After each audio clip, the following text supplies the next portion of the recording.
Dear students, आज की video में हम जेके बोर्ड क्लास 12th इंग्लिश के सिलेबस और स्कीम ऑफ असेसमेंट को देखेंगे। इंग्लिश के पेपर में आपको किस टाइप के क्वेश्चंस पूछे जाने हैं आज की वीडियो में हम डिटेल से समझेंगे। तो चलिए स्टार्ट करते हैं। सबसे पहले मैं आपको बता दूं कि इंग्लिश का पेपर टोटल 80 मार्क्स का रहेगा। 20 मार्क्स आपको स्कूल से ही दिए जाएंगे। देखिए स्टूडेंट्स, इंग्लिश की आपको दो बुक्स हैं, एक फ्लेमिंगो है और दूसरी बुक आपको विस्टस की है। तो जो आपकी फर्स्ट बुक फ्लेमिंगो है, इससे टोटल आपको 13 चैप्टर्स को अच्छे से तैयार करना है। ठीक है, इन सभी चैप्टर्स के इंपॉर्टेंट क्वेश्चंस पर मैं वीडियो ज़रूर बनाऊंगा। थोड़ा 1-2 दिन लगेगा, मैं बना रहा हूं क्वेश्चंस, और आप प्लीज़ चैनल को ज़रूर सब्सक्राइब करें ताकि मेरी जो आने वाली वीडियोज़ होंगी वो आप तक आसानी से पहुंच सकें। दूसरी बुक आपकी विस्टस है, यहाँ से आपको टोटल इन 6 चैप्टर्स को अच्छे से देखना है। ठीक है, इनको आप अच्छे से तैयार करें। सभी चैप्टर्स की समरीज आप अच्छे से तैयार करें, क्योंकि अगर आपको समरी का कंसेप्ट अगर आपके माइंड में होगा तो आप किसी भी क्वेश्चंस को आसानी से लिख सकते हैं। तो इन सभी चैप्टर्स की आप अच्छे से समरी तैयार करें। अब स्कीम ऑफ असेसमेंट को देखते हैं। देखिए, इंग्लिश के पेपर में आपको टोटल 3 सेक्शंस पूछे जाएंगे। ठीक है, 3 सेक्शंस आपको पूछे जाने हैं। सेक्शन ए रीडिंग कॉम्प्रिहेंशन को होगा। ये सेक्शन टोटल 20 मार्क्स का रहेगा। तो रीडिंग कॉम्प्रिहेंशन में फर्स्ट क्वेश्चन आपको एक अनसीन पैसेज 400 टू 500 वर्ड्स की दी जाएगी। उस पैसेज को आपने अच्छे से रीड करना है। 5 मार्क्स नोट मेकिंग के रहेंगे, 4 मार्क्स समरी बनाने के रहेंगे और 1 मार्क आपको टाइटल लिखने का मिलेगा। तो कुल मिलाकर ये क्वेश्चन 10 मार्क्स का होगा। उसके बाद सेकंड क्वेश्चन में भी आपको एक अनसीन प्रोज पैसेज दी जाएगी। उस पैसेज के आखिर में एमसीक्यूज दिए जाएंगे। वो एमसीक्यू किस पर बेस्ड होंगे? फिलअप्स, ट्रू फॉल्स या फिर यस या नो में आपको आंसर देने होंगे। तो कुल मिलाकर ये पैसेज 10 मार्क्स की रहेगी। उसके बाद सेक्शन बी राइटिंग स्किल्स और ग्रामर का रहेगा। ये सेक्शन टोटल 30 मार्क्स का है।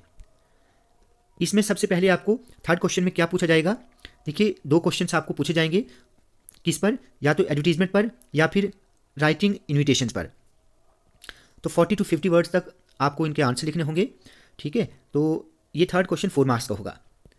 उसके बाद जो फोर्थ क्वेश्चन है, फोर्थ क्वेश्चन में आपको 2 लेटर्स दिए जाएंगे। 2 में से आपने किसी एक लेटर को 120 टू 150 वर्ड्स तक लिखना है। ये लेटर 6 मार्क्स का होगा।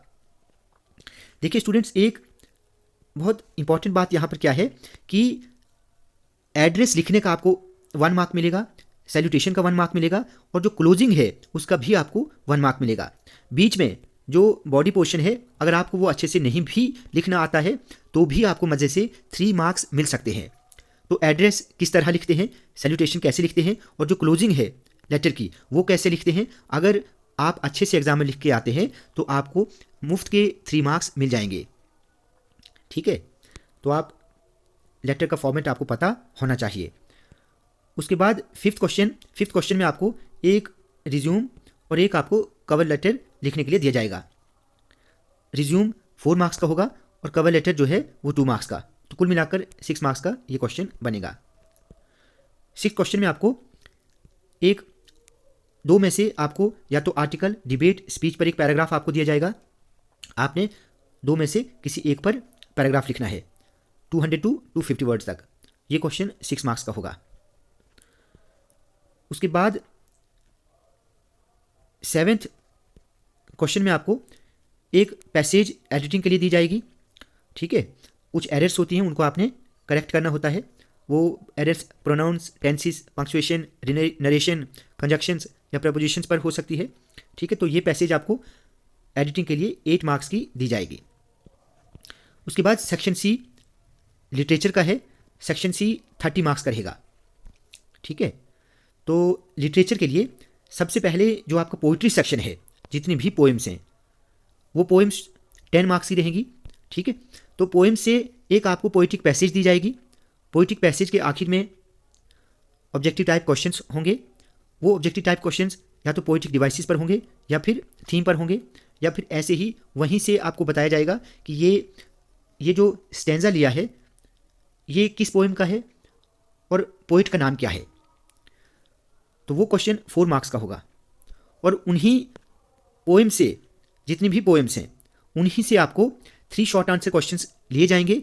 3 में से आपको दो के आंसर लिखने होंगे, ठीक है, और वो 6 मार्क्स के रहेंगे। आपको 3 में से 2 के आंसर लिखने हैं और 6 मार्क्स के रहेंगे। उनके आंसर आपको 40 to 50 वर्ड्स तक लिखने होंगे। उसके बाद जो आपकी बुक फ्लेमिंगो है, याद रहिए जो आपकी बुक फ्लेमिंगो है, फ्लेमिंगो से आपको 5 शॉर्ट आंसर क्वेश्चंस पूछे जाएंगे। फ्लेमिंगो से आपको 5 शॉर्ट आंसर क्वेश्चंस पूछे जाने हैं। 5 में से आपको 3 के आंसर्स लिखने होंगे। कुल मिलाकर ये टोटल 9 मार्क्स के क्वेश्चंस रहेंगे और आपको 40 to 50 वर्ड्स तक ही इनके आंसर्स लिखने होंगे। उसके बाद 10th क्वेश्चन में आपको जो आपकी दूसरी बुक है विस्टस, वहाँ से आपको 2 लॉन्ग क्वेश्चन पूछे जाएंगे। 2 में से आपको एक लॉन्ग क्वेश्चन को लिखना होगा और वो 6 मार्क्स का रहेगा। 150 to 200 वर्ड्स तक आपको उसका आंसर देना होगा। उसके बाद जो आपका प्ले है, प्ले से भी आपको एक 5 मार्क्स का लॉन्ग क्वेश्चन पूछा जाएगा। यहाँ पर भी आपको चॉइस होगी, यानी 2 लॉन्ग क्वेश्चन होंगे। 2 में से आपको एक का आंसर 120 to 150 वर्ड्स तक लिखना होगा। तो स्टूडेंट्स, ये इंग्लिश के पेपर के लिए स्कीम ऑफ असेसमेंट थी। आप चैनल को ज़रूर सब्सक्राइब करें ताकि आने वाली मेरी जो इंपॉर्टेंट क्वेश्चंस पर वीडियो रहेंगी वो आप तक आसानी से पहुंच सकें। स्टूडेंट्स, वीडियो आपको अच्छी लगी हो तो आप प्लीज़ इस वीडियो को लाइक और शेयर करें और चैनल को सब्सक्राइब करना ना भूलें।